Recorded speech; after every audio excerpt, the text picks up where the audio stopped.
There's a ceramic Mary in my fish tank.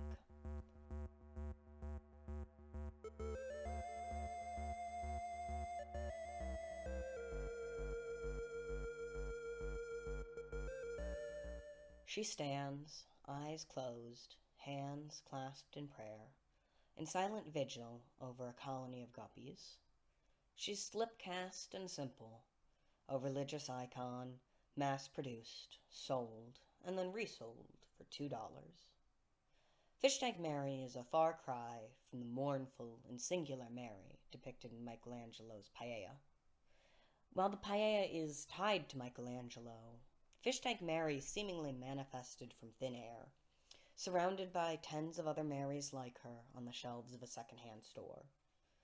She's lived in my apartment, in my fish tank, for over 6 months, but I know almost nothing about her, and I find that a travesty that I'm eager to remedy. After extracting her from her underwater monastery, apologies to my guppy nuns, I began to search for branding, for any labeling or signature.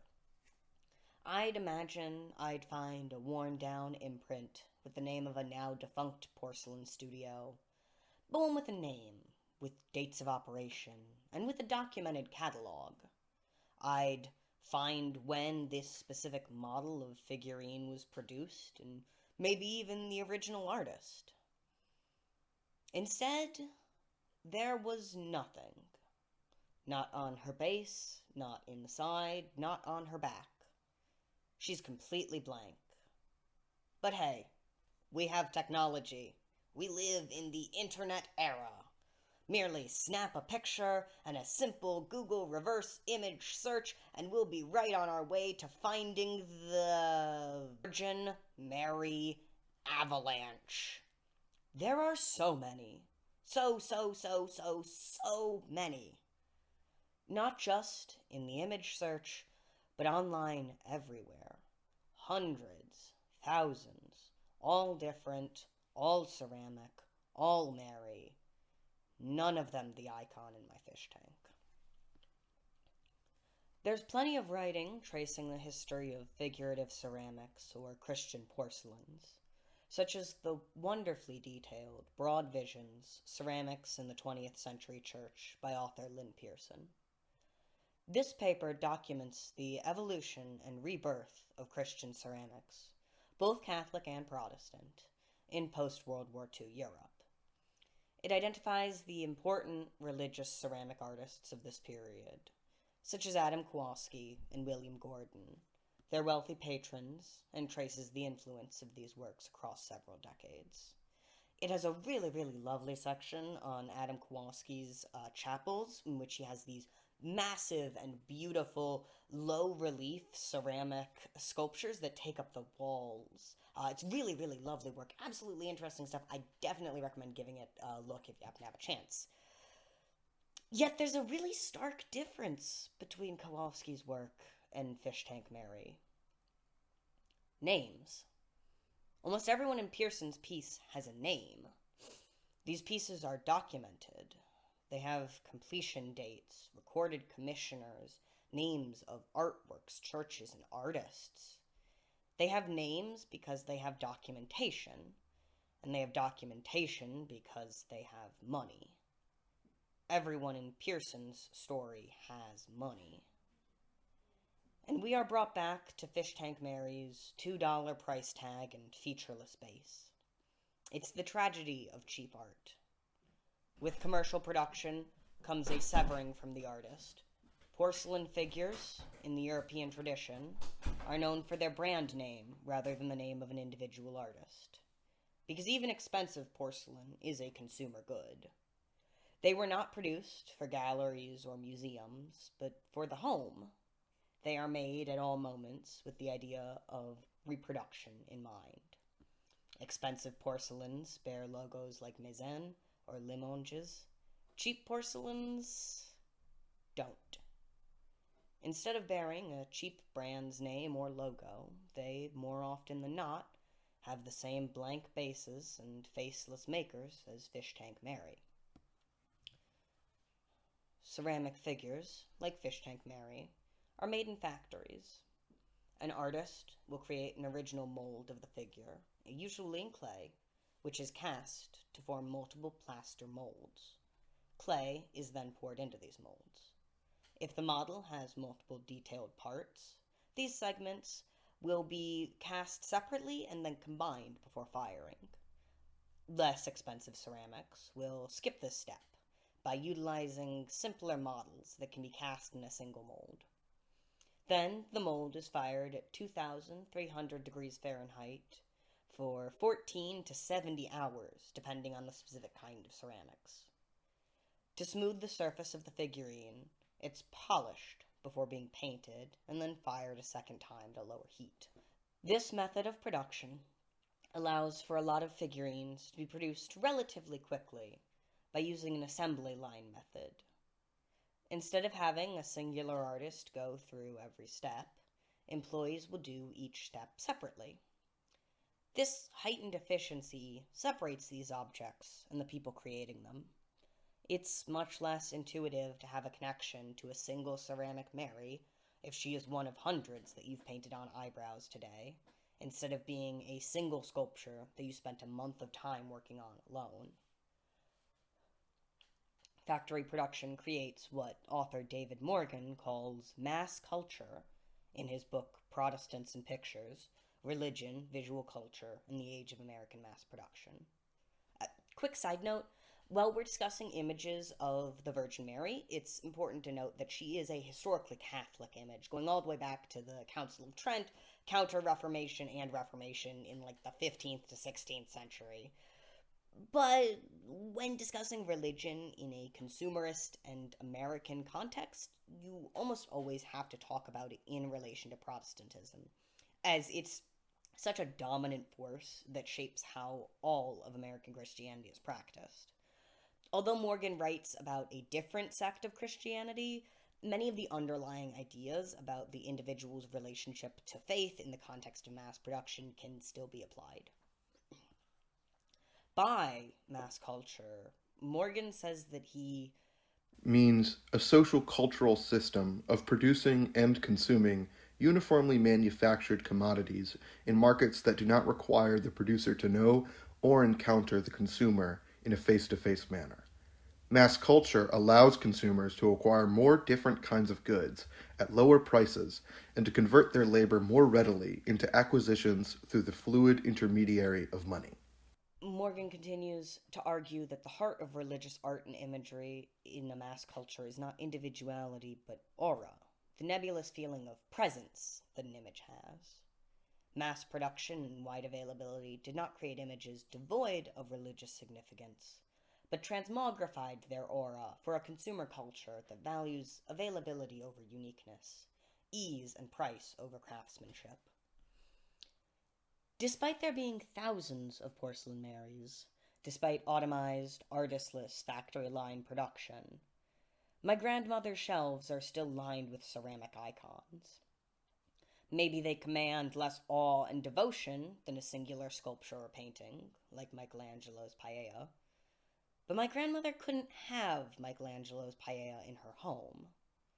When she broke her hip and couldn't go to church, she couldn't pray with the Paella, but she could pray with her collection of Marys. Yes, they end up in thrift stores and landfills more than other religious symbols, but they are still undeniably objects of worship. These objects' aura comes from their presence in mass culture, blurring the line between image, icon, art, and product. In his fantastic book, For God, Country, and Coca-Cola, The Unauthorized History of the Great American Soft Drink and the Company That Makes It, author Mark Pendergrast discusses the rise of the worldwide Coca-Cola empire, specifically in a religious context, further blurring that line between religious object and product. He retells the story, paralleling Coca-Cola's cultural dominance to the rise of a distinctly American religion. He argues that what makes Coca-Cola a religious symbol in American culture is its inescapability. Coca-Cola pervades the culture. Coca-Cola, the sacred name, the sacred formula, the sacred image, the sacred object, has been the fetish at the center of a popular American system of religion and religious symbolism.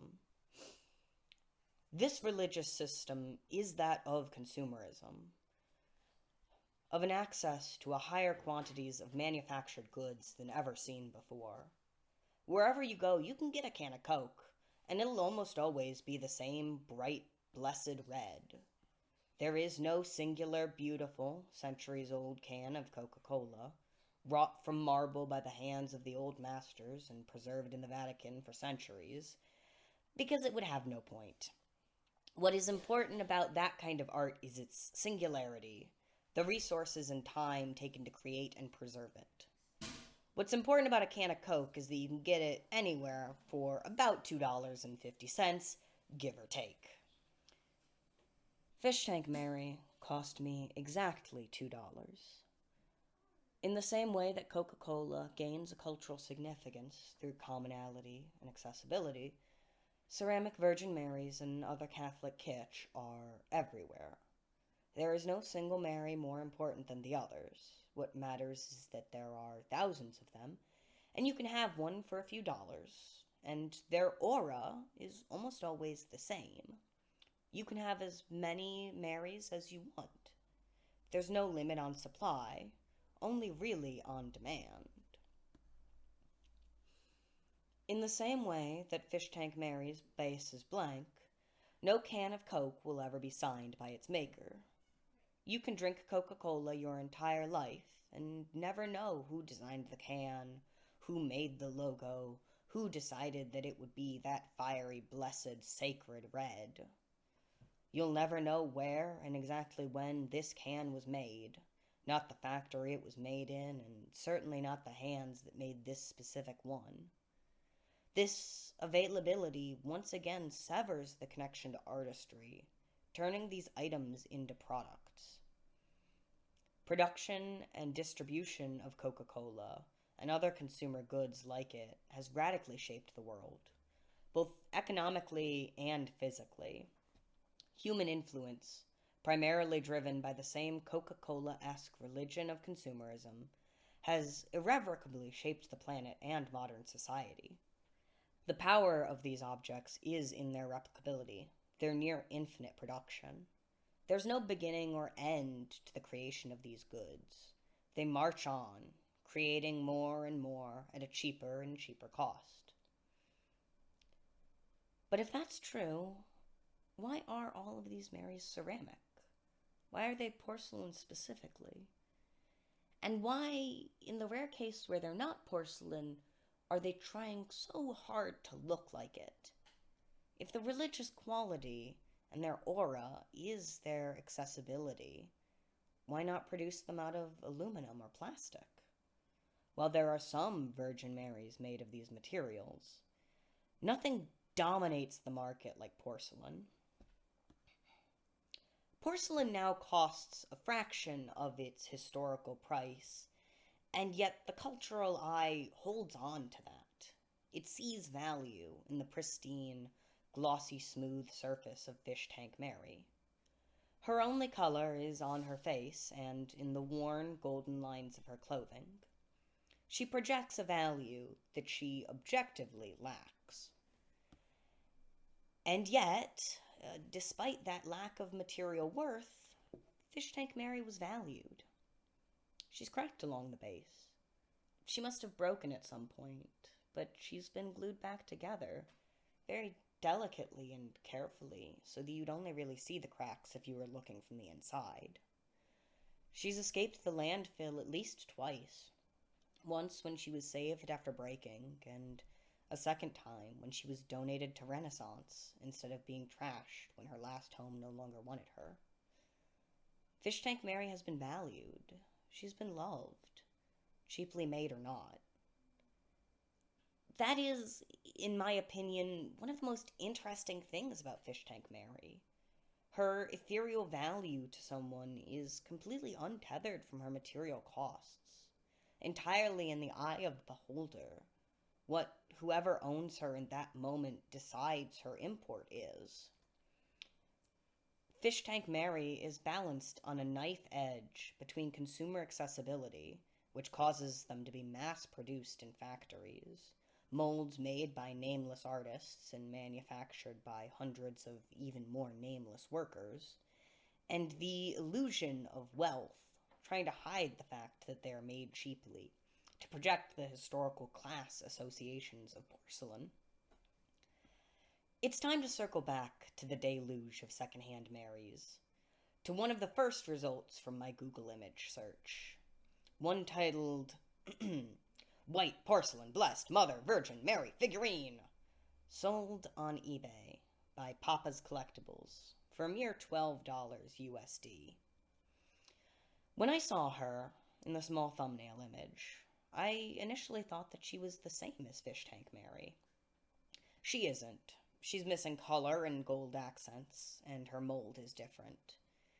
But her hands are clasped in prayer, she wears long robes, and she bears no artist's signature. It's worth addressing the elephant in the room. Fishtank Mary, Blessed Mother Virgin Mary figurine, and every other ceramic Mary isn't just porcelain. She's white. Fishtank Mary has blonde eyebrows and distinctly European features.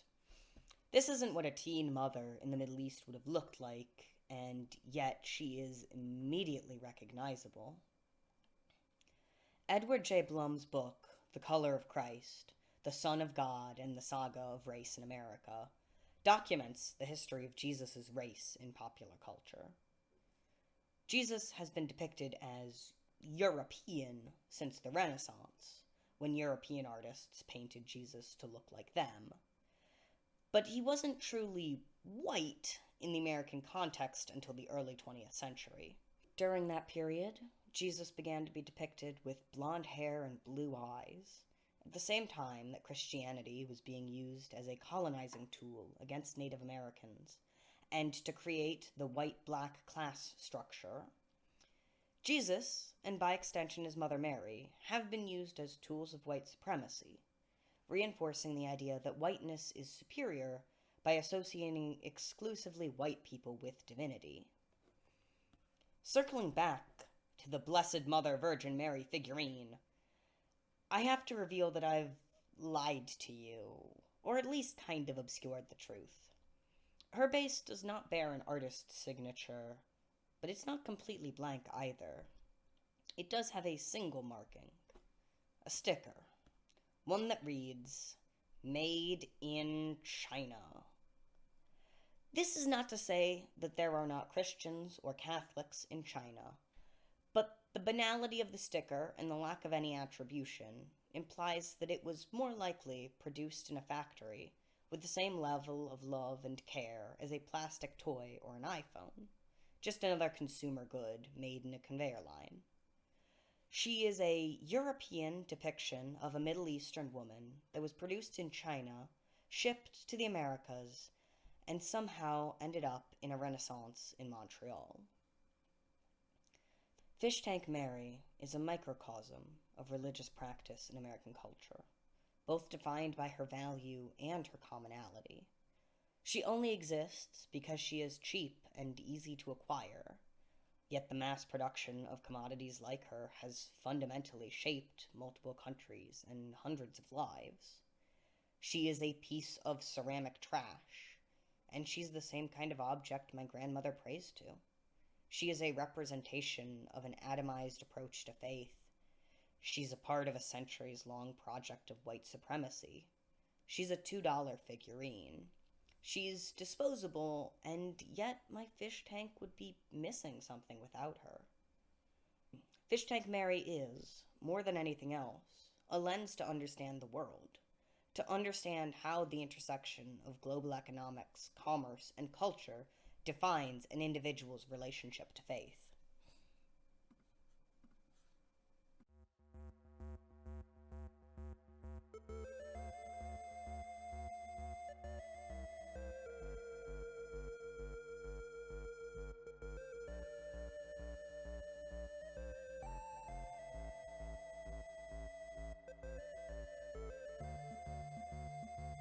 Rocket Ghost.